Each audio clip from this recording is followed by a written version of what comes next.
Giant historical buildings and ancient lies, part 2. Let's go.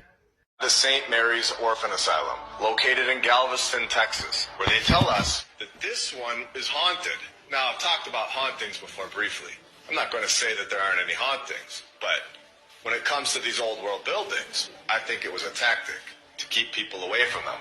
Just say that they're haunted, and it scares everyone away from investigating. So we have yet again another orphan operation going on in the mid-1800s. And I'm just going to let you know that this is going on and on and on.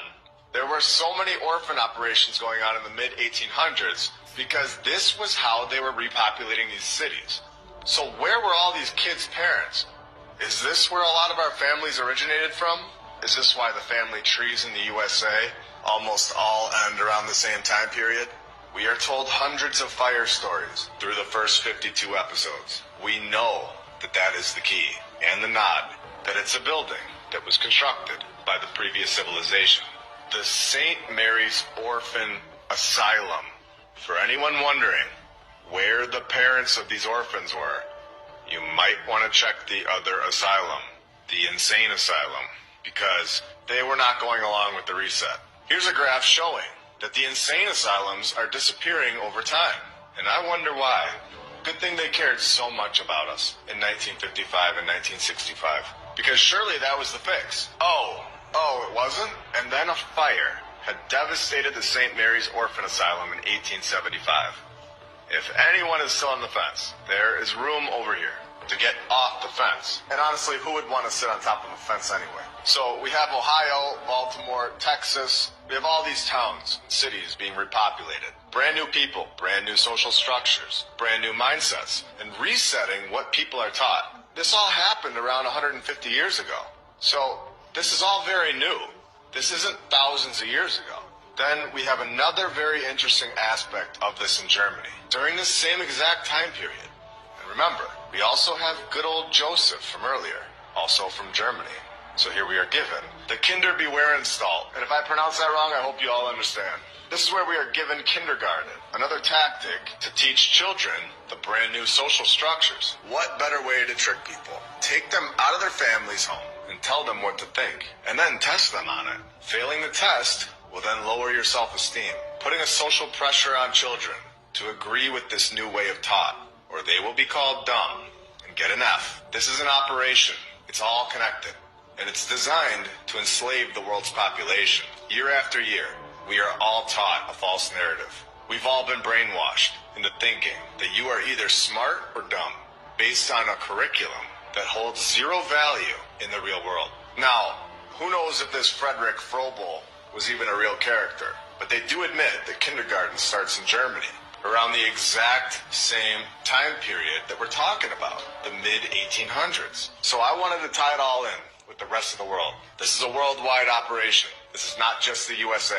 We have a lot of things in the USA being controlled through Germany during this time period, especially the education aspect of it. And I want to point out that yes, we have borders and division now.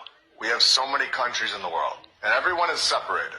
And you're unable to travel to other lands unless you have a piece of paper that is registered and checked at the checkpoints. But who's to say that there even was a border in the previous civilization? Were there so-called elected leaders controlling everyone, deciding what we can and cannot do? Could they have had a truly free life where they were able to travel wherever they want, freely, and not feel like they're invading someone else's territory? I would say, in my opinion, this was the world that was here before the reset. And something happened where this past civilization was wiped out, and their technology was stolen by a group, and some of it is now being sold back to us. Strategically, the good stuff is kept to control the masses and used for their benefit. Before we get into the final part that's going to expose a lot, I want to thank all the badge members, and the Patreons, and subscribers.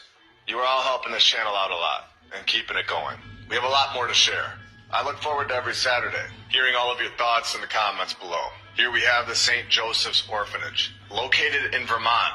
And if you want to know where they get these horror movies, where they show a nun doing crazy things, there's a dark truth to it. These movies don't come out of nowhere. They come from the last 150 years. Here in Vermont, in the mid-1800s again, thousands of children came through its doors. If you want to demoralize, control, and manipulate a new population, make them completely forget their past, and never question what they're told, you would make them suffer.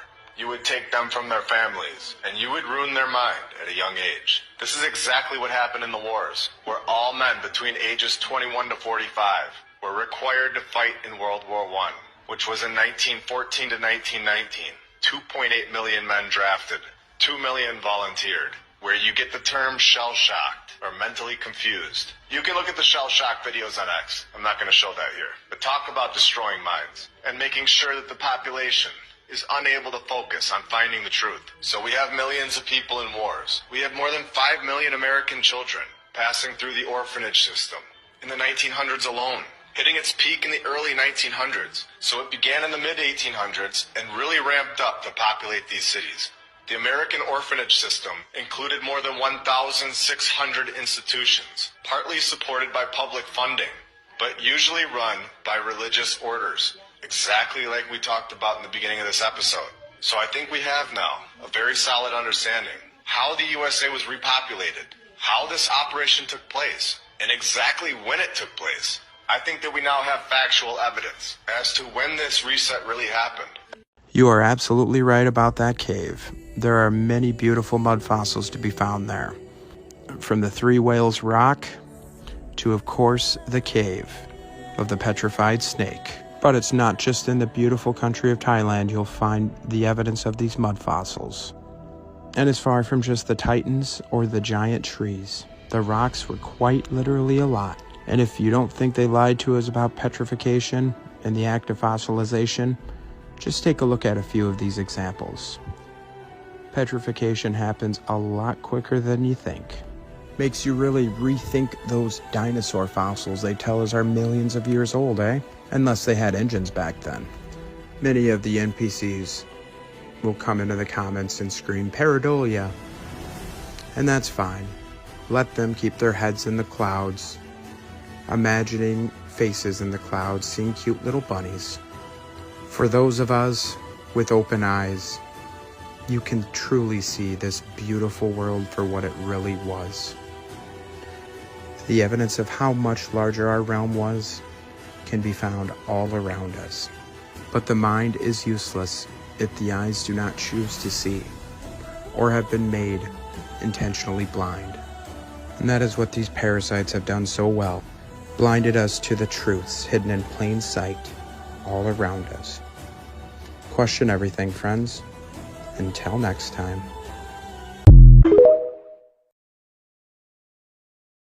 The people who run our society consider themselves gods, and that's why they're not explaining. They think they're more than human. Oh, obviously. Yeah, I go, they're not even human, because humans care about their environment and their neighbors, and humans care about, you know, other people's children. Of course. And humans care about living things. Yes. But they don't do any of that. And he goes, because they think they're more than human. Oh, I noticed. They That's why think they they're want to live forever. royals. They think they're like royals in a rarefied sphere of DNA or something above us. Like, did they come from another planet?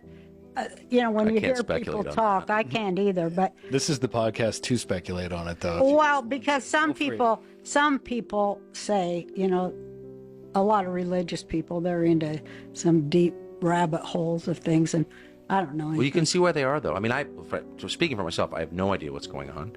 I don't know if this is the Nephilim, right? I was going to say. I don't. I know. Here we go. That's what I said. No. Let me just say. I said I don't know anything about that stuff. Okay, I'm a very ordinary middle-aged man who spent his life following politics and theology, but I do know that whatever's going on is very deep. Yeah, I've spent my whole life around politicians and seen decisions get made, interviewed people who run things, and what's happening now is qualitatively different. So different that it's not in the same category at all. No. This is hurting people for the sake of hurting them. This is lying for the sake of lying. This is, as the devil hates holy water, they hate the truth. You tell the truth about anything. It almost doesn't matter what it's about. It doesn't have to be about the next election. Right. It can just be about history, for example. Mm-hmm. Telling the truth about history. Why should that offend anybody? That really pisses Periods where everyone's dead. And we can't, of course, change the past, so there's nothing really at stake for us now, right? You would think people would welcome open-minded historical inquiry to get closer to what actually happened in whatever period or in whatever event. They hate that. Yes. Well, what are you watching? You're watching someone who hates the truth because it's true. And there's no possible profit motive that is driving that. There's no political end that is driving that. They hate the truth because it's true. Now we're in the realm of theology.